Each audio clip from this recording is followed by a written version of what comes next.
How are Lots you? I want to talk to you about. First of all, I just want to talk about general issues of lockdown. I was with you on the Freedom March, the anti-lockdown protest on Saturday in central London. And there's a lot of talk about, people wanting to end lockdown, but also about what happens after lockdown ends.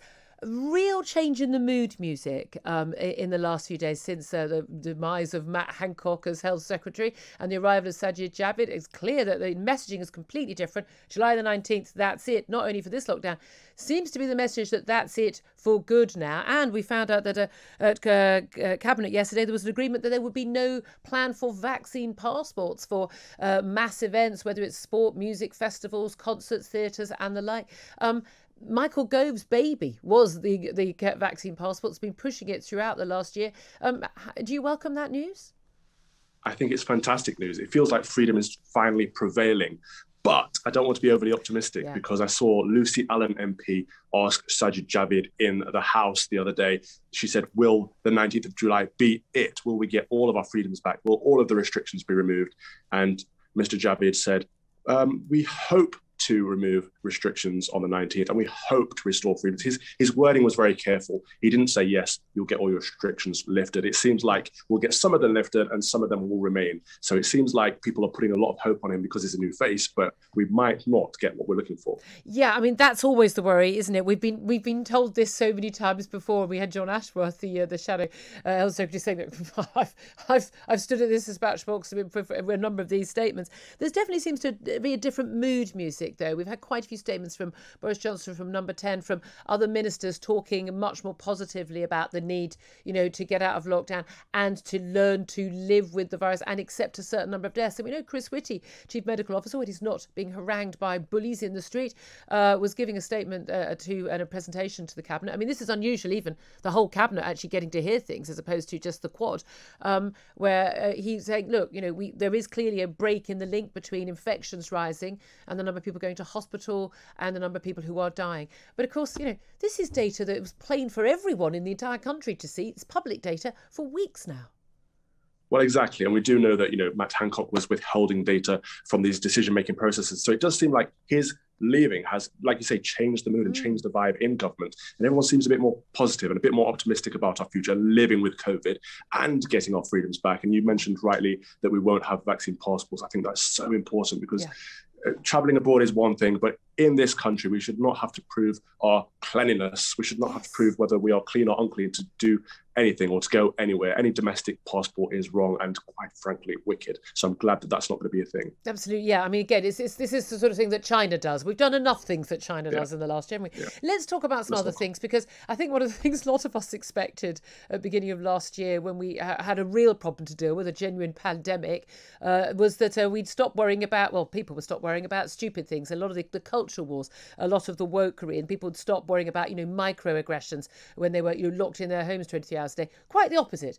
People managed to become even more obsessed with a lot of these things. And the culture wars have continued apace. And there were a number of stories that caught my eye. One we're going to talk about a little bit later as well, including a white influencer who's identified as being Korean after having eye surgery, causing something of a backlash. But two things I want to raise with you. One is that Oxfam has, for no good reason, I felt in a document, decided to define whiteness as, this is quite extraordinary, the overarching preservation of power and domination for the benefit of white people, in a survey of on racial justice that has caused, well, imagine, right, some upset among staff. What on earth do you make of the Oxfam, a charity for whom, by the way, huge numbers, millions of white people would have given their money in the hope they can do good around the world, defining whiteness as domination and for the benefit of white people? I think it's very sad because Oxfam clearly do a lot of good work. They do a lot of good charity work. And people are going to stop sponsoring them and stop giving to them if they start joining this woke bandwagon. And they should look at the evidence. They should look at what's going on out there. Recent polls suggest that since Black Lives Matter and since all of this whiteness and white privilege has been in our lexicon, that race relations have gone downhill and people think that we're going backwards. So why would they want to jump on that bandwagon instead of setting themselves apart? And how does it help anyone? Why are they why is Oxfam defining whiteness? It's got nothing to do with what they do. So I think they need to kind of take a look internally and think, is this going to help our situation? Is this going to increase charitable donations, or is it going to be detrimental? I think it will be the latter. But also, it's bizarre that it's a survey internally of their staff. It was circulated among their 1,800 staff in Britain, 88% of whom are white, as you know, roughly the same as the population. And one of the questions they asked the staff is, would you describe yourself as non-racist, anti-racist, or none or neither? I mean, why are they assuming that their staff are racist in the first place?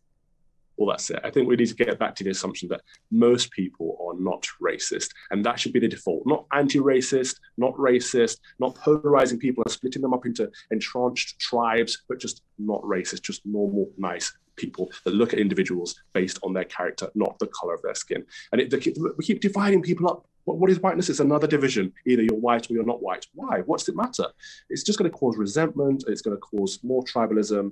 Oxfam are doing the wrong thing, in my opinion, on this. Indeed, and it's also interesting. They seem to be obsessed with white privilege, which they say is a byproduct of a racist system. And adds, Oxfam does not recognise reverse racism, so it does not recognise that anyone of colour can be racist. Well, I mean, I have to say, I know a number of people of colour who have used racist terms about other races. 100%, this is something that is absolutely happening. There is racism in every race, different races. I mean, this is just a nonsense. And again, we come back to, what is the purpose of this? But I would agree with them. There is no such thing as reverse racism, because that suggests that white people are racist and some people can reverse that racism. No, anyone can be racist to anyone, discriminating people or being prejudiced towards people based on the color of their skin. And I've experienced that quite a bit in my life, but more so over the past year. And that's been coming from black people and Bangladeshi people, as well as white people. It's been coming from a lot of different people. So yes, anyone can do it and anyone can perpetrate it. And we've seen, haven't we, some Conservative government ministers, Kemi Badenoch, we've seen James Cleverly and Priti Patel, being called things, like coconuts, Uncle Toms. These are clearly, blatantly racist terms being used against them by people of colour.